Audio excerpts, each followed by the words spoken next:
हमारे इस मंच पर आसीन देश के यशस्वी ऐतिहासिक गृह एवं सहकारिता मंत्री हमारे परम पूजनीय आदरणीय श्री अमित शाह जी, मंच पर आसीन हमारे प्रदेश के यशस्वी मुख्यमंत्री आदरणीय शिवराज सिंह चौहान जी, मंच पर आसीन हमारे ग्वालियर के सपूत और देश के कृषि मंत्री आदरणीय नरेंद्र सिंह तोमर जी, मंच पर आसीन हमारे प्रदेश के अध्यक्ष आदरणीय विष्णुदत्त शर्मा जी, प्रदेश के गृह मंत्री आदरणीय नरोत्तम मिश्रा जी, ग्वालियर के प्रभारी मंत्री आदरणीय तुलसी सिलावट जी, ग्वालियर के सौम्य सांसद आदरणीय विवेक शेजवलकर जी, मंच पर आसीन हमारे समस्त मंत्रीगण, क्षेत्र और संभाग के हमारे समस्त सांसदगण, मेरे सामने बैठे हुए ग्वालियर चंबल संभाग, मध्य प्रदेश और राष्ट्र के सभी मेरे गुरुजनों को मैं प्रणाम करता हूं। मंच पर आसीन हमारे दोनों जिलाध्यक्ष और मेरे लिए इस क्षेत्र की आन बान और शान और मेरी जीवन की मकसद ग्वालियर चंबल संभाग की समस्त जनता जनार्दन को मैं प्रणाम करता हूं। आज हमारे लिए एक स्वर्ण अक्षरों का दिन है मेरे भाई और बहनों। हमारे देश के गृह मंत्री, सहकारिता मंत्री, हमारे मार्गदर्शक और लौह पुरुष सरदार पटेल के गुजरात के सपूत आदरणीय अमित शाह जी हमारे समक्ष ग्वालियर की पावन धरती पर है। तालियों की गड़गड़ाहट से उनका स्वागत हो। ये ग्वालियर की तालियां नहीं है, मुझे ग्वालियर की तालियां चाहिए। ग्वालियर की तालियों के साथ स्वागत हो। आज तहे दिल से हम उनका धन्यवाद अर्पित करते हैं। उन्होंने अपने व्यस्ततम समय से, अपने कीमती समय से हमारे इस अंचल के लिए इतनी बड़ी सौगात देने के लिए उन्होंने समय निकालकर हमारे समक्ष आए हैं। हम उनका अभिनंदन करते हैं, हम उनका कृतज्ञ हैं। हमारी भारतीय जनता पार्टी, मेरे भाई और बहनों, हमारी भारतीय जनता पार्टी की सोच सदैव रही है कि पहला राष्ट्र सोच, पहला राष्ट्र हित, उसके बाद दल। और इसी सोच और विचारधारा के साथ 140 करोड़ भारत की जनता के दिल में उस राष्ट्र सोच, राष्ट्र विचारधारा भारतीय जनता पार्टी को स्थापित करने वाले एकता और असीम शक्ति के प्रतिबिंब माननीय अमित शाह जी के नेतृत्व में कार्य करने का मुझे सौभाग्य मिला है मेरे भाई और बहनों।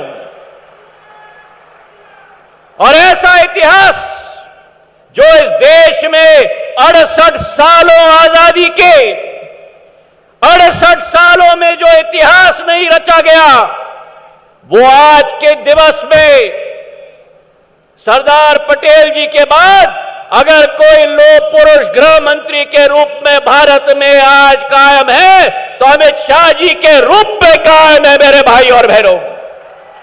जो कल्पना थी श्यामा प्रसाद मुखर्जी जी की कि भारत का अभिन्न अंग कश्मीर बनना चाहिए, 370 अनुच्छेद को भंग करके प्रधानमंत्री जी के नेतृत्व में हमारे गृह मंत्री जी ने एक ऐसा ऐतिहासिक कदम उठाया जो आने वाली पीढ़ियां याद रखेंगी मेरे भाई और बहनों।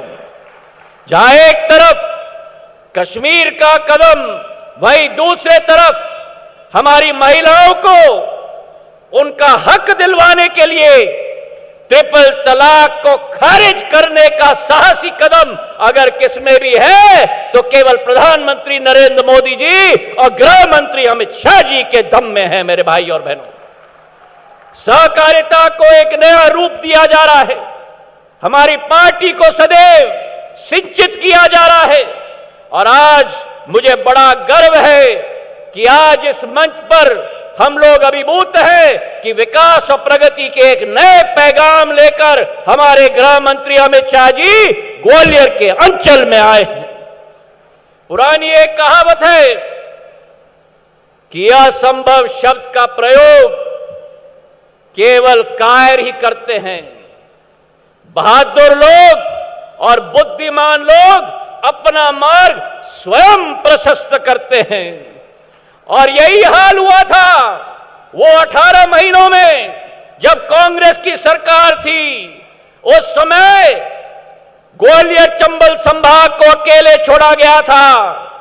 विकास और प्रगति के लिए असंभव सदैव कहा गया था और आज अगर असलियत हुई है तो ग्वालियर चंबल संभाग में असंभव को संभव करने का कार्य राष्ट्र की भाजपा की सरकार और प्रदेश की भाजपा सरकार ने दोनों मिलकर कराया है। मेरे भाई और बहनों, आज जो स्थिति उत्पन्न हुई है प्रधानमंत्री जी के नेतृत्व में, जेपी नड्डा जी के नेतृत्व में, अमित शाह जी के नेतृत्व में एक नए भारत का नया स्वरूप बन रहा है और उस भारत में एक नया मध्य प्रदेश का स्वरूप बन रहा है। जब नया मध्य प्रदेश का स्वरूप बनेगा तो उसमें एक नवीन ग्वालियर का स्वरूप भी बनना होगा। मेरे भाई और बहनों, और मेरी आजी अम्मा, मेरी दादी, पूर्व राजमाता साहब का सपना था विकास का, प्रगति का, और विकास और प्रगति के साथ भारतीय जनता पार्टी को एक शिशु के रूप में उसका पालन पोषण मेरी आजी अम्मा ने किया था। उनका जो विकास का सपना था, मेरे पूज्य पिताजी का जो विकास का सपना था, जिस एयरपोर्ट की शुरुआत सन 1986 में की गई थी, 2001 में हमारे पूर्व प्रधानमंत्री अटल बिहारी वाजपेयी जी ने आकर उसका नामांतरण मेरी आजी अम्मा की स्मृति को चिरस्थायी बनाने के लिए राजमाता विजय राजे सिंधिया टर्मिनल का नामांकन किया था। आज उसी टर्मिनल का एक भव्य रूप, एक नवीन टर्मिनल की स्थापना के लिए हमारे देश के गृह मंत्री अमित शाह जी हमारे समक्ष उपलब्ध हैं। मेरे भाई और बहनों, आज ये कल्पना जो हमने की थी, एक आधुनिकता की कल्पना की थी, और थोड़ा सा ये टर्मिनल के मैं बारे में बताना चाहता हूं। जो वर्तमान का टर्मिनल केवल 25 एकड़ में है, मैं धन्यवाद अर्पित करना चाहता हूं मुख्यमंत्री जी को, कृषि मंत्री नरेंद्र सिंह जी को। वर्तमान का टर्मिनल, नया टर्मिनल 180 एकड़ में स्थापित होगा, 8 गुना ज्यादा बड़ा होगा। जो वर्तमान का टर्मिनल केवल 30,000 स्क्वायर फुट का है, आधुनिक बनने वाला टर्मिनल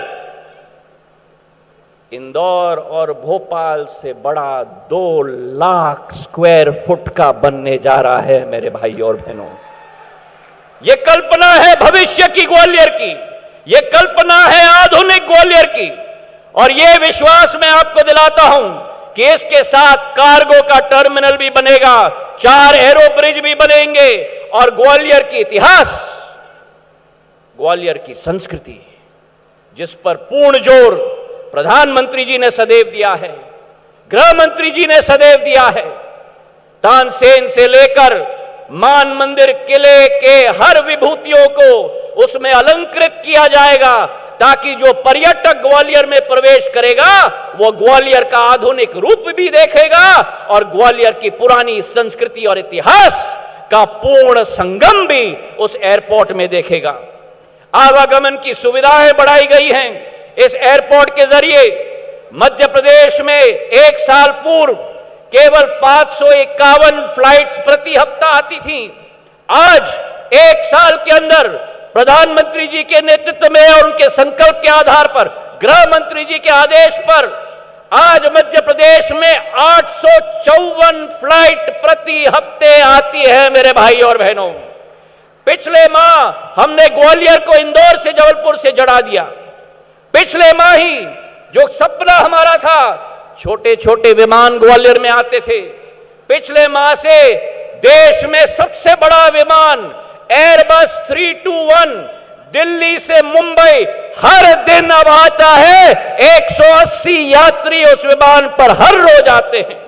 जब यह सूचना मैंने गृह मंत्री जी को दिया तो गृह मंत्री जी का आदेश था कि सिंधिया जी, ग्वालियर को आप दूसरे बड़े शहरों से जुड़वाइए। उनके आदेश के पालन करते हुए आज मैं इस मंच से आपको सूचित करना चाहता हूं कि आज के बाद ग्वालियर बेंगलोर के साथ स्पाइस जेट के विमान के साथ 6 दिन जुड़ेगा और एक दिन बोइंग 737 का विमान भी ग्वालियर से बेंगलोर तक प्रस्थान करेगा। और केवल ये नहीं, देश की आर्थिक राजधानी मुंबई के साथ ग्वालियर से मुंबई की फ्लाइट हफ्ते में 4 दिन एयरबस 321 विमान 180 की संख्या के साथ 4 दिन हफ्ते में रोज चलेगी। यह विश्वास 15 नवंबर से यह सूचना हम लोग आपको देना चाहते हैं। ग्वालियर के लिए एक विकास मॉडल भारतीय जनता पार्टी ने तय किया है। आज इस एयरपोर्ट के साथ 8 जिलों में 4300 करोड़ रुपए की नल जल योजना की शुरुआत भी हमारे गृह मंत्री जी के कर कमलों से की जाएगी, जो 4300 करोड़ की योजना है, जहां एक एक घर और एक एक गांव तक पानी पिलाने का कार्य की शुरुआत और शुभारंभ इस मंच से किया जाएगा। इसके अतिरिक्त ग्वालियर के लिए एक खाका इस मंचासीन समस्त सभी लोगों ने मिलकर बनाया है। एक ऐसा खाका जो ग्वालियर को पूरे देश में एक नया ऊर्जा का केंद्र बनाएगा, जहां एक तरफ एलिवेटेड रोड 1100 करोड़ की बनेगी ग्वालियर के लिए एक रिंग रोड, वही एक नया रेलवे स्टेशन 450 करोड़ रुपए से केंद्र सरकार से स्वीकृत हो रहा है। मुख्यमंत्री जी के आदेश के आधार पर ग्वालियर में अस्पताल नया 450 करोड़ रुपए का 1000 बिस्तर का बन रहा है। और इसी के साथ साथ चारों तरफ हाईवे की श्रृंखला, ग्वालियर आगरा का हाईवे जो 1000 किलोमीटर का 6 लेन के बनना जा रहा है, पश्चिमी बाईपास दूसरे तरफ रायरू से घाटी गांव 2000 करोड़ की, और अटल एक्सप्रेसवे जो भिंड से लेकर कोटा तक जोड़ेगी, ये नया मार्ग है मेरे भाई और बहनों ग्वालियर की विकास और प्रगति का। ये विश्वास मैं आपको दिलाता हूं। आज गृह मंत्री जी हमारे समक्ष में हैं। ये संभव नहीं हो सकता कि गृह मंत्री जी अगर ग्वालियर आए और मैं उनके समक्ष निवेदन पूर्वक एक मांग न रखूं। साडा यहां स्थापित है ग्वालियर में काउंटर मैग्नेट सिटी के रूप में दिल्ली के लिए। मेरा आपसे विनम्र पूर्वक निवेदन है कि सीमा सुरक्षा बल ने यहां करीब करीब 152 करोड़ रुपए की निवेश करने का निर्णय लिया है। मेरा निवेदन है कि इस बटालियन का मुख्यालय ग्वालियर में स्थापित हो, ताकि इस क्षेत्र का जो नौजवान है, जो भारत माता के लिए अपना जान देता है, उसकी स्थापना भी ग्वालियर के साडा क्षेत्र में स्थापित हो। और उसी के साथ साथ ITBP Indo Tibetan border police की श्रृंखला भी यहां हमारे क्षेत्र में स्थापित हो, एक सपोर्ट वेपन ट्रेनिंग सेंटर, जिसके आधार पर हमारे क्षेत्र के 2,500 से 3,000 नौजवानों को प्रशिक्षण मिलेगा, वो भी हमारे ग्वालियर के साडा में स्थापित हो। ये विनम्र पूर्वक 2 निवेदन है। तो आज ग्वालियर की इस नई गाथा में हम सब शामिल हो, विकास की श्रृंखला में हम सब शामिल हो।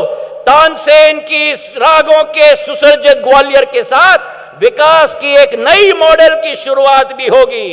अंत में 3 पंक्तियों से मैं अपना भाषण समाप्त करता हूं कि दिल में जोश वही लाता है, दिल में जोश वही लाना है, ग्वालियर का गौरव बढ़ाना है। दिल में जोश वही लाना है, ग्वालियर का गौरव बढ़ाना है। फिदरतन आंधियां बुझाएंगी, फिदरतन आंधियां बुझाएंगी, आदतन हमको दिया जलाना है। आदतन हमको दिया जलाना है। अरे वो सितारों की बात करते हैं, अरे वो तो सितारों की बात करते हैं, हमको तो आसमान को उतार लेके आना है। धन्यवाद। जय हिंद।